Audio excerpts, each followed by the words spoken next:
What? The lights? Oh.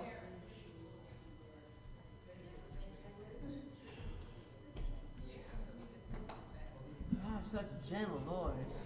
I'm going to move this here. Okay. 2 to 4 inches makes a big difference Okay. in whether or not they hear you, and the streaming is another thing. But this way, it's more probable that they'll hear you. Okay, we've got our lights. Good morning. I think we're ready to start.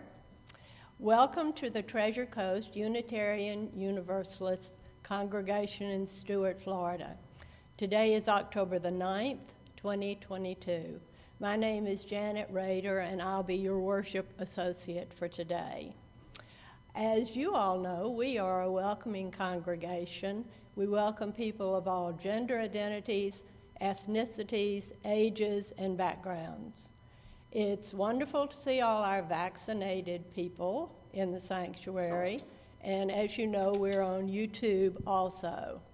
To be put on our email list or to find out more information about us, go to our website at tcuuc.org. And note the email link if you're not receiving our email, and then you can receive our Friday newsletter. Please silence your cell phones if you haven't done already. Do we have any visitors? We always invite visitors, if they're comfortable, to come up to the microphone and tell us where you're from. It looks like everybody looks quite familiar to me, so maybe no visitors. Okay, announcements. I would say the most important announcement today is that the League of Women Voters is having a candidates event this afternoon from 4 to 6 p.m. Many of you, I think I passed out this little poster last week, and you know, we really would like to have a good turnout. So please consider coming to that. This is my first experience of working with the League of Women Voters. I know Judith has a history with them, and Judith is coming to help this afternoon. But they are an organized bunch, and they've planned this event very carefully, and Bob is going to open and close the event, so please consider coming to that. Let's see, we have our weekly book club. That's Wednesdays at 11 o'clock on Zoom. This Wednesday, October 12th, they will wrap up the current book, and they will begin An Immense World, and that is by prize-winning author Ed Young. You can contact John Morn. John can raise his hand and find out about the link to the Zoom book club, or that's also in the newsletter. Our brown bag lunch every first and third Tuesday of each month at Memorial Park downtown is still just very popular event. We had that last week, so that'll be another week before that comes up. But if you need more information about that, Marguerite Gregory is here, and you can chat with her. Current events, Friday at 11. I think maybe this week it won't happen this week, but Bob conducts that as a Zoom weekly current events discussion, so you would just get in touch with Bob to be sure you got the Zoom link. We have 2 relatively new community meetings, Tai Chi classes Friday morning from 9:30 to 10:30 with instructor Jessica Roberts. And Judy Bajoris, if you'll wave your hand if you need more information about that. That seems to be very popular new event. Then the Friday Serenity Al-Anon Family Group meets each Friday from 9:30 to 11:30. I think the Tai Chi is in here, is that correct? And then the Al-Anon in Heston Hall. And there's a beginners meeting at 9:30 to 10:15. Big thanks to those who have helped with the service this morning. Jackie Robbins for the music, our host, Karina Poloni, and our tech wizard, Chris McGann, Marguerite Gregory for the coffee after the service and cookies. And now we will have our prelude.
Jackie.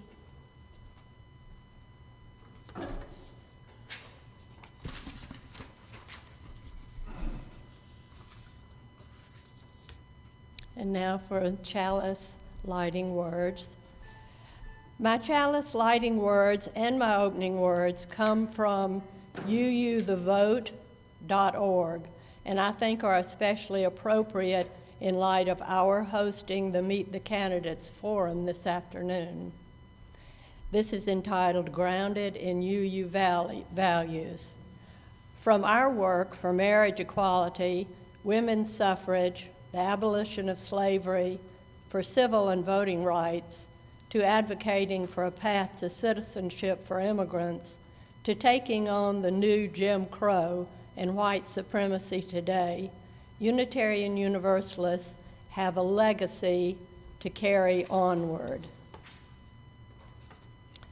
And my opening words, quote, become a good trouble congregation. The late Congressman John Lewis said, when you see something that is not right, not fair, not just, you have to speak up. You have to say something. You have to do something. We know that being a Unitarian Universalist isn't just about believing in justice. equity, and compassion, but what we do to make those values come alive. Our congregation can be the embodiment of our sacred values that propel our faith and communities towards a world where all of our communities thrive. This means we work collectively to get in the way of injustice and get into good trouble to build a truly multiracial democracy.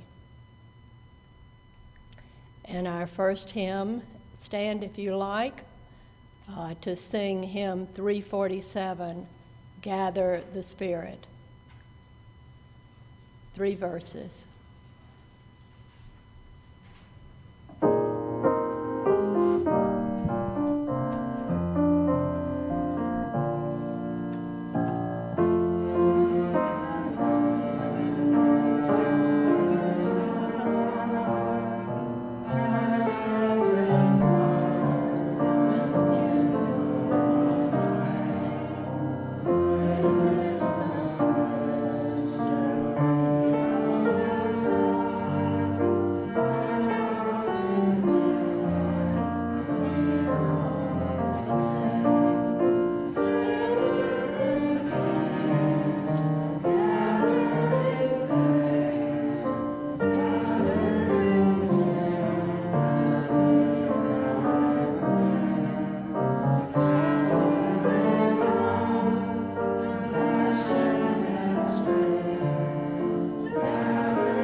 Let us recite our affirmations, speaking the first verse and singing the second.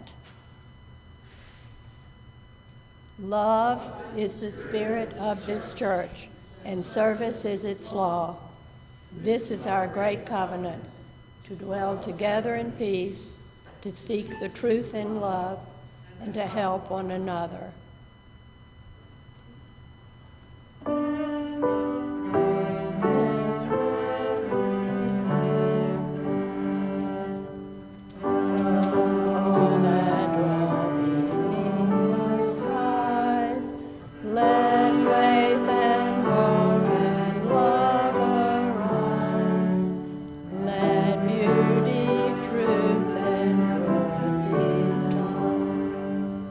From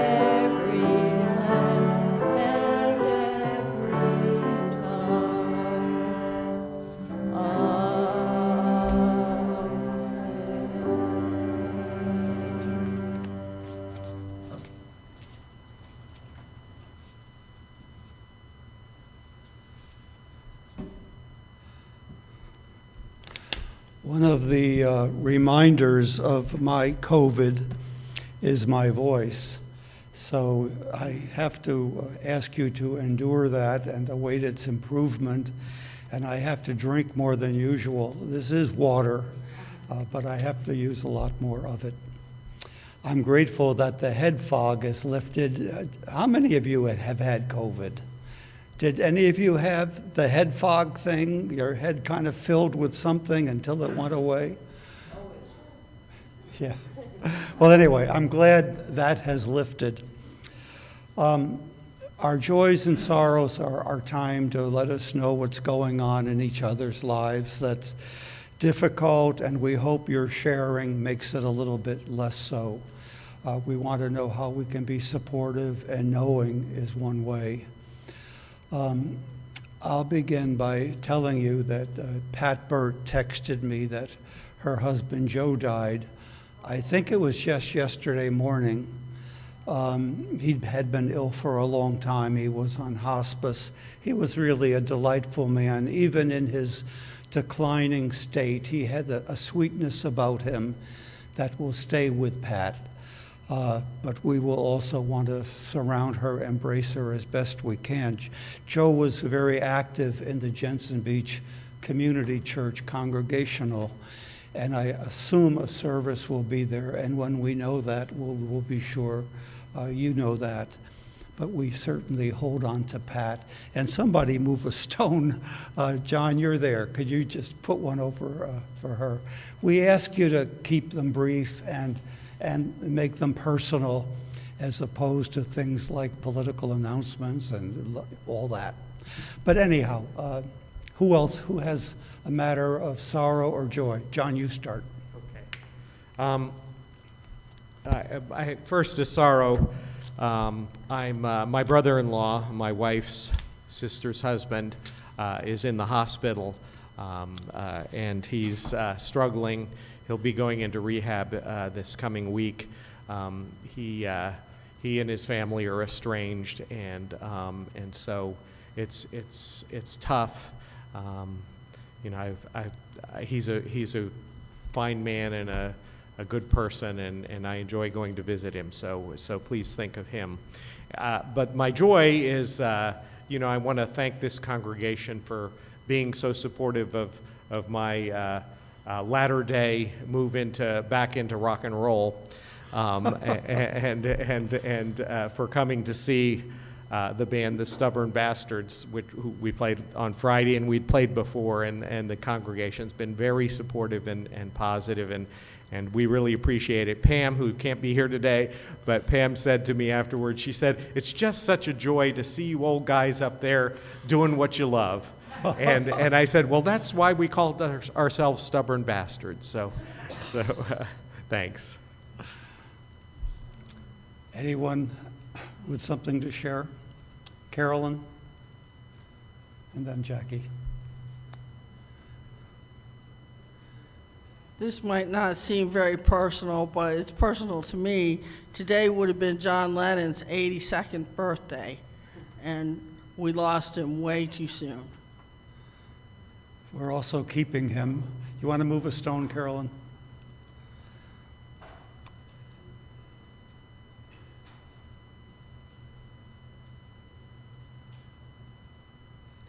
Hi, I'm Jackie, and I'm here to tell you that Gail McCarthy is out of the hospital and into rehab, and there's a lot of stuff that they have discovered is going wrong. However, her doctor says that everything is fixable, and that's a joy.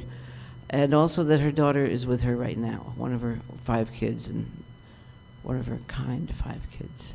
So she's happy to have company, and keep her in your hearts. Thank you. Okay. A stone.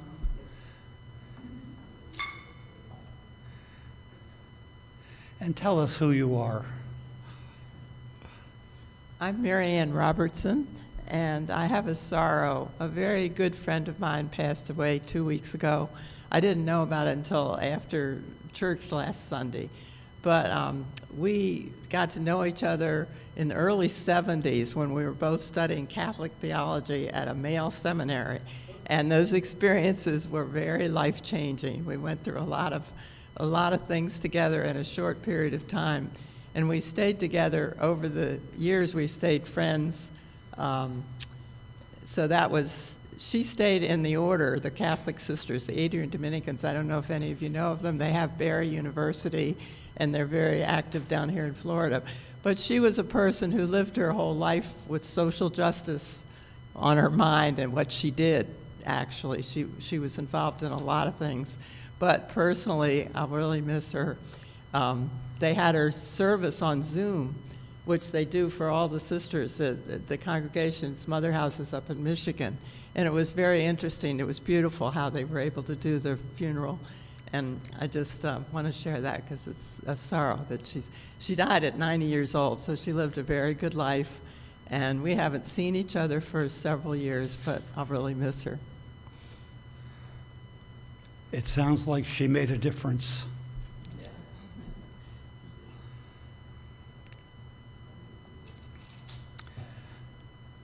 I've been trying to keep it a secret that we have a former sister among us.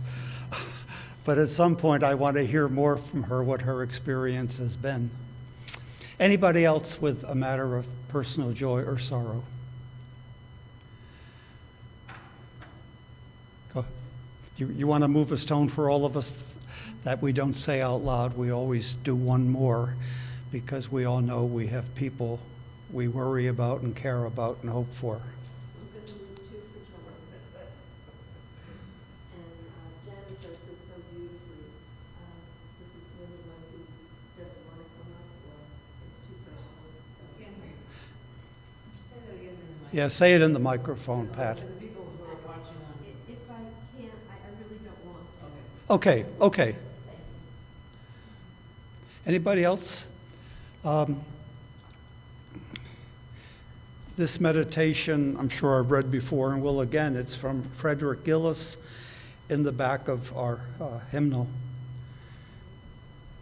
Spirit of community in which we share and find strength and common purpose, we turn our minds and hearts toward one another, seeking to bring into our circle of concern all who need our love and support.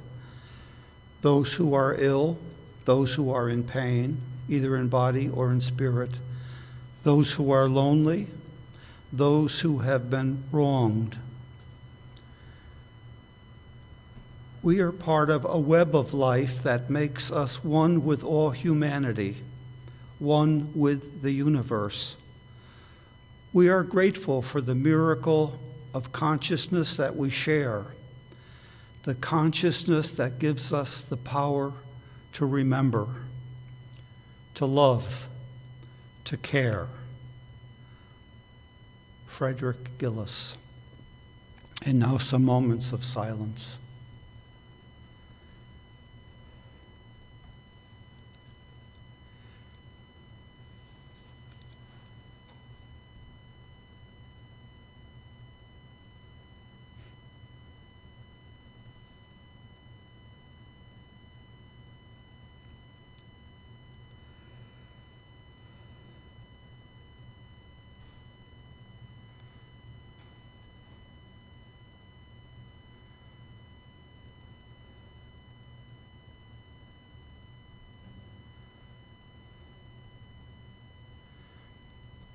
And now, Spirit of Life, hymn 123, we hum a verse and then we sing a verse, the same verse.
Here we share a spirit that we hope people will catch.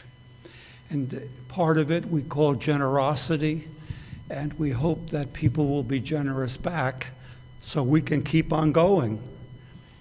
And now I need a plate handler. I see John and John. John and John will receive your generosity.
John Morn is our choir leader, but he told me that a number of his choir members are out and about. Are we going to go ahead with, okay. We're small but powerful.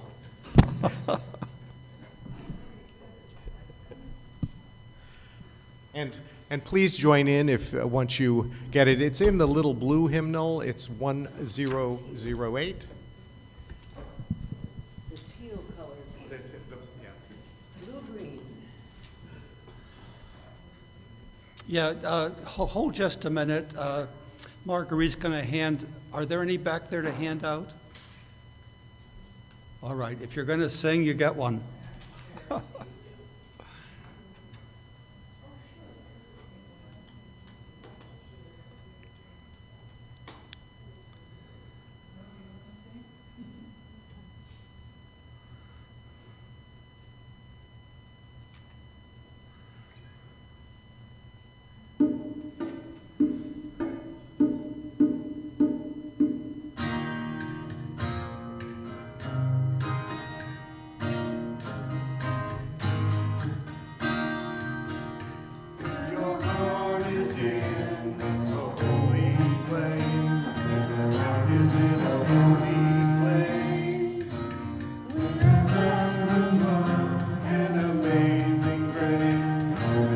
Is it a holy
Thank you, choir duet. A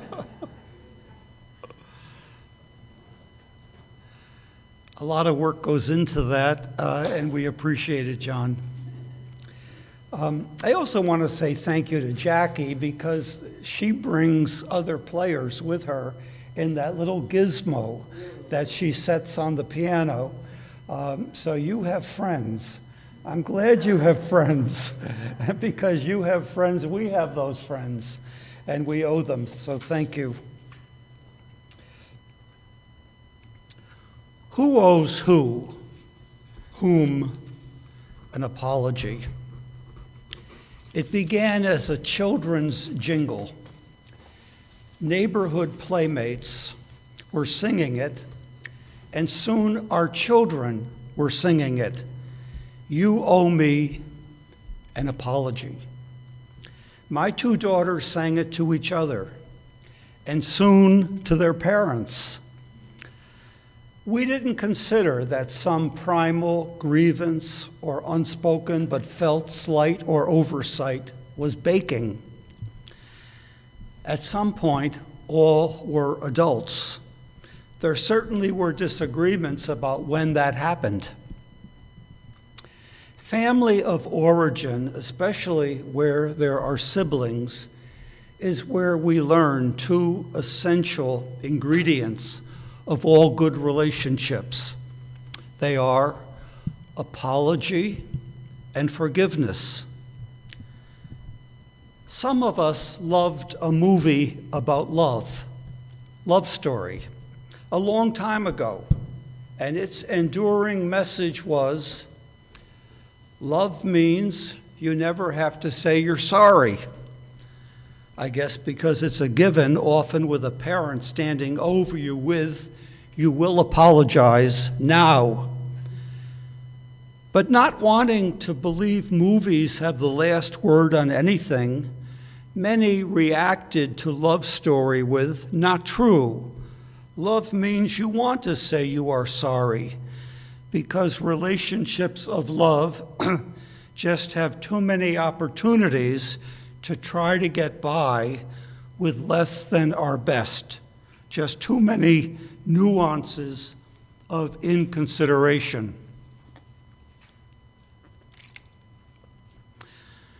But move out to what our adulthood brought, the larger world of neighbors, acquaintances, in-laws, co-workers, fellow retirees, and behold, a plethora, a cornucopia.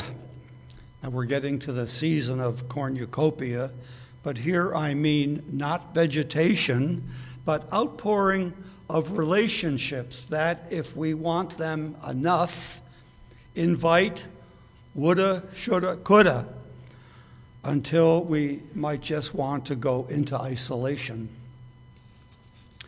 This topic hit me a few weeks ago when I was in a theater, masked in my assigned seat, and an elderly woman came in on a walker and worked her way to the middle of the row behind me. Nothing was happening at the front, and the lights were on, so the most she was interrupting in her path was pre-performance chatter. But with every step, she felt the need to say, I guess because of her slow pace, I'm sorry, please forgive me, I'm so sorry, over and over again.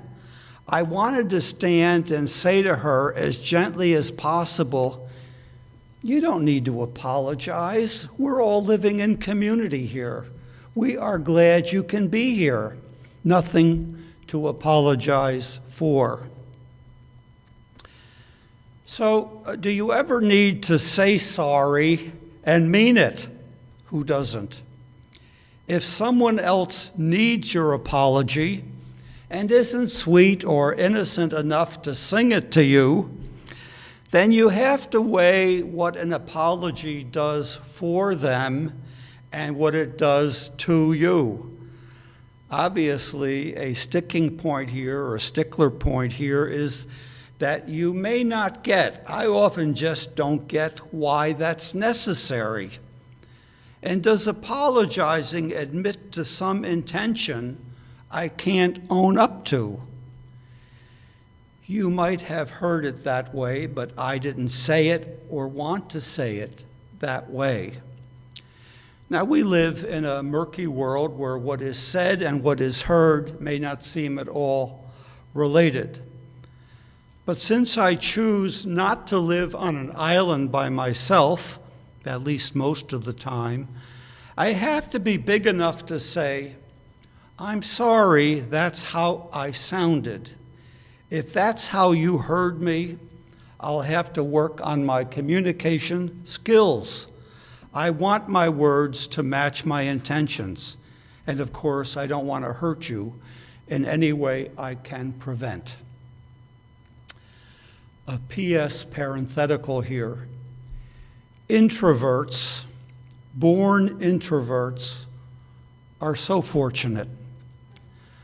I'm not trying to blame deity or nature, but somebody said the difference is introverts think before they speak, and extroverts speak before they think. Guess who needs to apologize more? Okay, I do blame deity nature a little. Some splaining called for. It has taken me some time to realize that someone wanting an apology isn't exacting that proverbial pound of flesh, even when I wish I could rid myself of some pounds so easily. Maybe someone wanting an apology is really wanting some sign of my caring enough or some recognition on my part of a hurting I wasn't aware of. Feelings and relationships are our best taste of paradise, but they can also be a taste of that other assignment, hell, unless and until we can sort out enough to go on, hopefully in some hopeful trajectory. So often we discover someone really just wants to be heard, and your sorry offers that. Apology and forgiveness seem like flip sides of human, and forgiveness may be as simple as apology accepted. Let's move on. Somehow recently, apology has been usurped by culture war practitioners. And you are less of a man, less than full-blooded for considering such. Certainly a sign of weakness. You don't apologize for a foreign policy like the 1950s State Department domino theory. If one little country falls to communism, others will.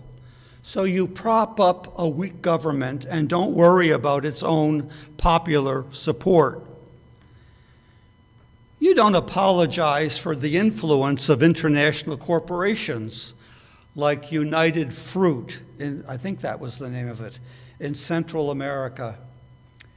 You don't apologize for overkill policies of police departments. You hope that body cams will police the police. Body cams helped by phone cams in a watchful citizenry. But what all the cams have exposed. Our hope is in the overwhelming majority of highly principled and highly disciplined police insisting on and enforcing their own honor. Just as clergy have to enforce their own professional standards and boundaries and be held accountable by law enforcement when they fail to do so. Never apologize seems the mantra of those who can't stand or can't survive criticism. I can't help bringing up something that troubles me greatly and I can't do anything about it except stew and share it with you, of course. It was reported in the Times months ago that a reason, not the only reason, but a reason the Caribbean country of Haiti is so poor. You know, it has tourism, it has resources, it even has a lot of sales that one of our own has made and sent there, Dave Gray. Why is it so poor, Haiti? One reason is the country of France, from which it won liberation, the country of France, its former colonial owner, extracted payment generation after generation. This is from a history website. Shortly after Haitian independence in 1804, France demanded that the newly formed country pay the French government, French slaveholders, and for French recognition of Haiti as a sovereign state, a total of 150 million francs, with France frequently threatening Haiti with its warships if Haiti did not cooperate. Haiti paid the equivalent today of US $21 billion, $21 billion to compensate France for the loss of a colony and slaves. Haiti is a nation which has been persistently impoverished ever since its independence in 1804, following the most successful slave rebellion in history, and has remained impoverished primarily due to the nation's external debt. Not only did France demand compensation, but also that Haiti discount its exported goods to France by 50%, leaving Haiti to operate almost as a colony despite its being a sovereign state. Haiti continued to pay this independence debt to France up until 1947, by which point Haiti was forced into a position of submission and forced to adopt new loans in order to pay France, as well as new creditors like the U.S. The U.S. has intervened militarily several times to enforce repayment of this poor country's indebtedness. Who owes whom an apology? Who needs to proclaim this travesty of history? The UN, the World Court, somebody. Similar points were made during the long funeral of Queen Elizabeth. The tremendous wealth of the British Crown was juxtaposed next to the struggles of developing former colonies like Barbados, which left the British Commonwealth last December, replacing a white woman head of state with a black woman. This from a Barbados history website. From 1627, the English settled on the island, wiping away any traces of the original inhabitants, the Arawaks, who had lived there for centuries. People with good financial backgrounds and social connections with England were allocated land in this new colony. Barbados' strong connection and staunchly British attitude earned it the title of Little England. The English turned Barbados into a slave society, a slave economy, which would be replicated in several parts of the New World. We aren't exactly shining in ways to rectify the tremendous income inequality in America. The mega rich from Rockefeller to Musk have been lionized. Look what media have made of the Kardashians. Somebody owes the people of Haiti, the people of Barbados, the peoples of Africa more than an apology. I know this isn't the inspiring matter you come to a congregation for, but I can't do spirituality and religion without recognizing the harm that great powers like our beloved US of A have done. I have no idea how to make it right or better, but I can't not admit it. We need a world power that can hold world powers to account. And the war in Ukraine is certainly teaching us that we need a more powerful world power overall. Apology means we're human and open to suggestions of improvement, so long as it lifts up the inherent worth of all of us and invites that to shine. Congressman John Lewis, now we did not coordinate our messages, did we? Congressman John Lewis, the good troublemaker, left us with a reminder to reevaluate all kinds of behaviors. He just said, we're better than that. We're better than that. Apology may be one way we affirm that in each other. Our closing hymn is 360, 3 verses, 360.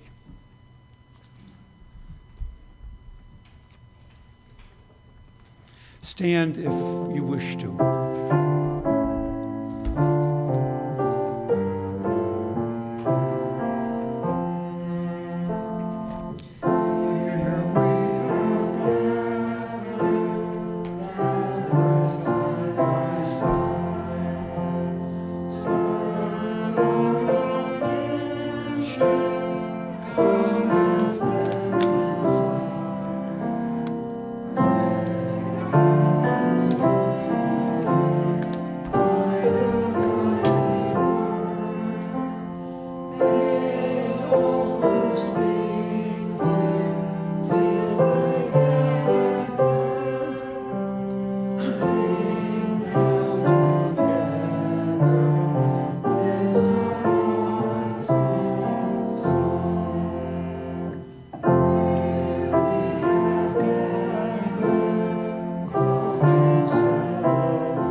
Please be seated.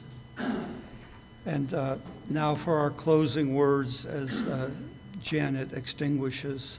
These words are from Wendell Berry. The love and the work of friends and lovers belong to this task and are its health. Rest and rejoicing belong to the task and are its grace. Let tomorrow come tomorrow. Not by your will is the house carried through the night. Wendell Berry.